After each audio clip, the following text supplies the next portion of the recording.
بسم اللہ الرحمن الرحیم۔ السلام علیکم، میں ہوں شجیع اللہ فراست۔ آپ دیکھ رہے ہیں نیشنل اور انٹرنیشنل نیوز پر مشتمل 4 ٹی وی کا خصوصی خبرنامہ دنیا بھر سے، یعنی خبریں آپ کی نظر سے۔ سب سے پہلے ہیڈ لائنز۔ جنین میں اسرائیلی فوج کا آپریشن ختم، جملہ 13 فلسطینی جاں بحق، کئی گھر تباہ، جنازوں میں ہزاروں شریک، جذباتی منظر۔ ضرورت پڑنے پر دوبارہ آپریشن کریں گے، نتن یاہو نے دی دھمکی، اسرائیل پر حماس کے راکٹ حملے۔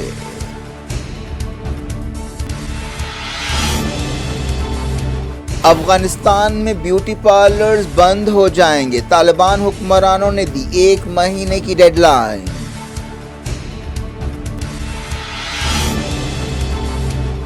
یوکرین میں لڑائی تیز، اناج ڈیل پر بات چیت کے لیے یو این عہدیدار ماسکو کا دورہ کریں گے۔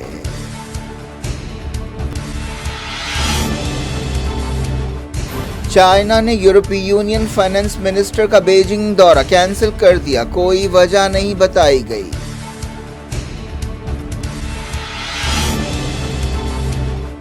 خالصتانی سرگرمیوں پر انڈیا نے کیا امریکہ، کینیڈا اور آسٹریلیا سے احتجاج، کینیڈین حکومت نے کہا سفارتکاروں کی حفاظت کو یقینی بنائیں گے۔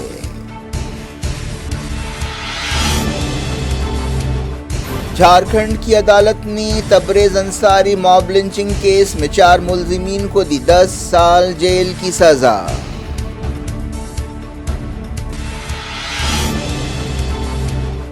اجیت پوار نے 83 سالہ چچا شرد پوار کو دیا ریٹائرمنٹ کا مشورہ، این سی پی نے کہا امیتابھ بچن اور رتن ٹاٹا اب بھی کام کر رہے ہیں۔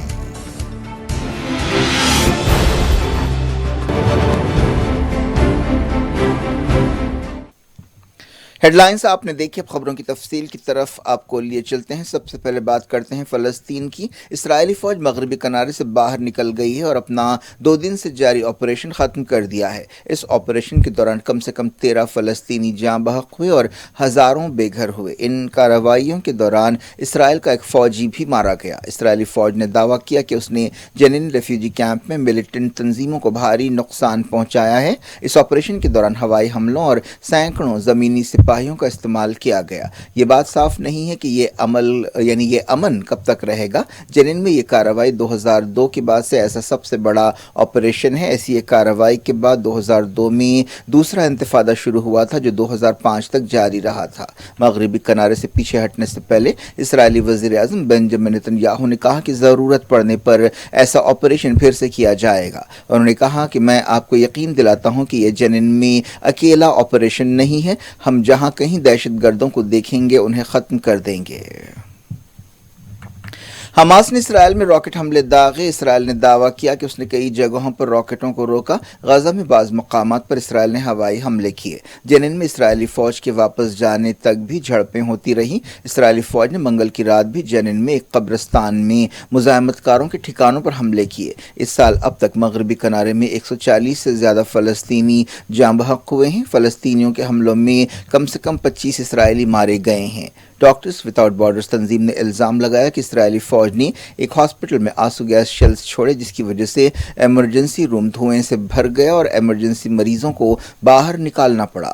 یونائیٹڈ نیشنز کے انسانی معاملات کی چیف نے اسرائیلی فوج کے آپریشن کی شدت پر حیرت کا اظہار کیا جس کے دوران ہوائی حملے بھی کیے گئے۔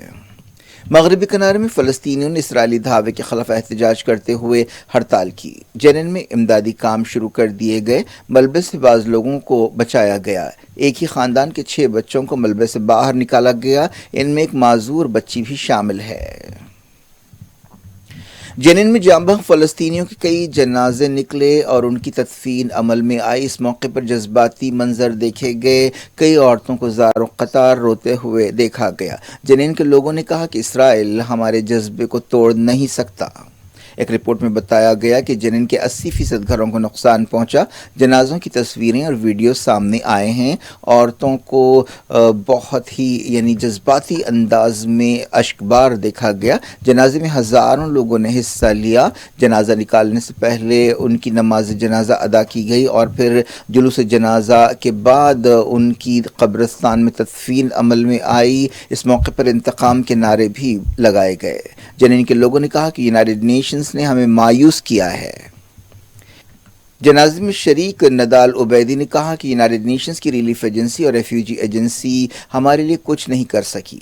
الجزیرہ سے بات چیت کرتے ہوئے احتجاجیوں نے ایسے خیالات کا اظہار کیا۔ فلسطینی گروپوں نے جنین میں اسرائیلی فوجیوں کے واپس جانے کے بعد جشن منایا۔ جنین بٹالین نے کہا کہ ہم نے فتح حاصل کی ہے۔ اسلامی جہاد نے بھی فائٹرز کی تعریف کی۔ عرب لیگ کی ایک ہنگامی میٹنگ قاہرہ میں ہوئی جس میں اسرائیلی حملے سے پیدا صورتحال کا جائزہ لیا گیا۔ عرب لیگ میں ایجپٹ کے نمائندے محمد مصطفیٰ نے بتایا کہ ایک مرتبہ پھر ہم نے ایک اور جرم دیکھا ہے جس میں فلسطینیوں کا قابل قدر خون بہا ہے۔ فلسطینیوں کے نمائندے محمد اخلاق نے کہا کہ اگر ہم یا دنیا میں کوئی سمجھتے ہیں کہ مذمت کافی ہے یا بیان بازی کافی ہے تو وہ غلطی پر ہیں۔ فلسطینی نمائندے نے کہا کہ ایسی میٹنگ میں عربوں کی سطح پر یا عالمی سطح پر اسرائیلی جارحیت کو روکنے کے لیے تجویزیں پیش کی گئیں۔ فلسطینی اتھارٹی نے انٹرنیشنل کمیونٹی سے کہا کہ وہ سخت سے سخت کارروائی کرے۔ غزہ میں کئی جگہ جنین کے فلسطینی بھائیوں سے یکجہتی کا اظہار کرتے ہوئے ریلیاں نکالی گئیں۔ فلسطینی لیڈرز نے اسرائیلی کارروائیوں کو جنگی جرم قرار دیا ہے۔ فلسطینی اتھارٹی کے صدر محمود عباس نے اپنے ترجمان نبیل ابو ردینہ کے ذریعے سے کہا کہ انٹرنیشنل کمیونٹی نے شرمناک خاموشی اختیار کی ہے۔ اس شرمناک خاموشی کو توڑنا چاہیے اور اسے سنجیدگی سے کام کرنا چاہیے۔ حماس لیڈر اسماعیل ہانیہ نے کہا ہے کہ مزاحمتی فائٹرز نے اسرائیل کو جنین میں منہ توڑ جواب دیا ہے اور نہ بھلایا جانے والا سبق سکھایا ہے۔ انہوں نے یہ بات دہرائی کہ تمام راستے کھلے رکھے گئے ہیں۔ انہوں نے کہا کہ آنے والے دنوں میں مزاحمت کی شدت کا اندازہ ہوگا۔ ایک دن پہلے ایک فلسطینی مزاحمت کار نے تل ابیب میں حملہ کرتے ہوئے 9 اسرائیلیوں کو زخمی کر دیا تھا۔ اس حملے میں کار کا استعمال کیا گیا تھا اور چاقو کا بھی استعمال کیا گیا تھا۔ اس فلسطینی کو اسرائیلی فوج نے گولی مار کر ہلاک کر دیا۔ یورپی یونین نے جنین میں اسرائیلی دھاووں کی مذمت کی۔ یورپی یونین کے کمشنر کرائسس مینجمنٹ نے ٹویٹ کیا کہ جنین ریفیوجی کیمپ میں طاقت کے استعمال سے سویلینز اور بچوں کا جانی نقصان ہوا ہے، انفراسٹرکچر تباہ ہوا ہے، لوگ بے گھر ہوئے ہیں۔ ہر وقت عالمی انسانی قانون کا احترام کرنا چاہیے۔ یوکرین کے ڈونیسک میں لڑائی تیز ہو گئی ہے۔ یوکرینی فوج نے کہا ہے کہ اس نے رشین سپاہیوں کی ایک یونٹ کو تباہ کر دیا۔ رشیا کی تائید رکھنے والے عہدیداروں نے دعویٰ کیا کہ یوکرین کے سپاہیوں کی کارروائیوں میں ایک شہری ہلاک ہوا اور درجنوں زخمی ہوئے۔ رشیا کے علاقے بیلگروڈ اور کرسک میں یوکرینی فوج نے فائرنگ کی۔ ہلاکتوں کے بارے میں کوئی خبر نہیں ہے۔ یوکرین جنگ کے 497 دن پورے ہو گئے ہیں، یعنی 3 دن بعد 500 دن پورے ہو جائیں گے۔ رشیا نے فروری 2002 میں یہ حملے شروع کیے تھے۔ یونائیٹڈ نیشنز کے ایک عہدیدار اس دوران اناج ڈیل کے سلسلے میں رشیا پہنچنے والے ہیں۔ کرملن نے کہا کہ اس ڈیل کے بعض حصوں پر رشیا کو تشویش ہے جس پر بات چیت کی جائے گی۔